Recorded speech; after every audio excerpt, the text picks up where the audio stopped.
जब हम लोग ये तस्वीर देख रहे हैं, दुनिया में एक ऐसा मुल्क है। दिल्ली में फ़िलिस्तीन की आज़ादी के लिए लोगों ने ज़ोरदार प्रदर्शन किया। ये लोग Indian people in solidarity with Palestine के बैनर तले जमा हुए थे।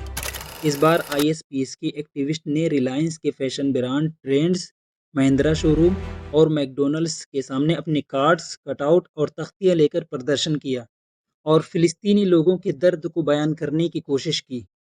ISPS के एक्टिविस्ट ने ट्रेंड्स के आउटलेट में काम करने वाले कर्मचारियों और वहां आने वाले ग्राहकों को पंपलेट बांटे, जिनमें गाजा में जारी इसराइल के नरसंहार के बारे में बात की गई थी। साथ ही साथ उन्होंने लोगों से रिलायंस, महिंद्रा शोरूम और मैकडॉनल्ड्स समेत ऐसी कई कंपनियों का बाइकाट करने की अपील की जो गाजा में हो रहे नरसंहार में योगदान दे रही हैं। ये कंपनियां इसराइल के नरसंहार का समर्थन करती हैं और इसराइल जैसे नस्लभेदी देश की अर्थव्यवस्था को फ़ायदा पहुंचाती हैं। इसलिए गाजा में नरसंहार को रोकने के लिए इन कंपनियों का बाइकाट ज़रूरी है, क्योंकि फ़िलिस्तीन की लड़ाई एक गुलाम देश की अपनी आज़ादी के लिए लड़ाई है। गाजा में जो जुल्म हो रहा है वो किसी धर्म का मसला नहीं है, किसी मज़हब का मसला नहीं है, बल्कि इंसानियत का मसला है और इंसानियत को बचाने के लिए हर किसी को सामने आना चाहिए। देखिए वीडियो, कितना ज़ोरदार प्रदर्शन था।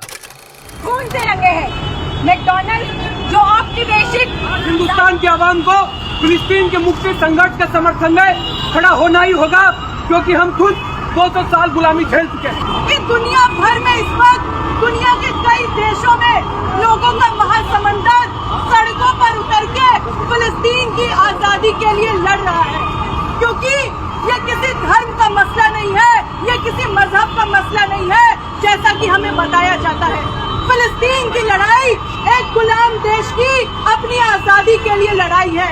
फिलिस्तीन की लड़ाई हर उस इंसान की लड़ाई है जो गुलामी दास्ता को देखकर चुपचाप नहीं रह सकता है। तो हम तमाम लोग जो यहाँ खड़े हैं, हम आप सभी से आह्वान करने आए हैं, आप सभी का अपील करते हैं कि फिलिस्तीन की आजादी के संघर्ष में आप भी अपनी आवाज बुलंद करें। और इसके बाद आखिर में मैं कविता पढ़ना चाहती हूँ, जो कविता फिलिस्तीनी आवाम के जज्बे को, उनके संघर्ष को दिखाती है। जाओ मेरी जमीन का आखिरी टुकड़ा भी ले लो, जेल की कोठरी में मेरी जवानी झोंक दो, मेरी किताबें जला दो, मेरी विरासत को लूट लो, मेरी थाली में अपने कुत्तों को खिलाओ। जाओ मेरे गांव के छतों पर आतंक के जाल फैला दो।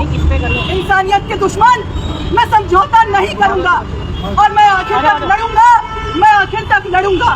फिलिस्तीन का संघर्ष जिंदाबाद, जिंदाबाद, जिंदाबाद।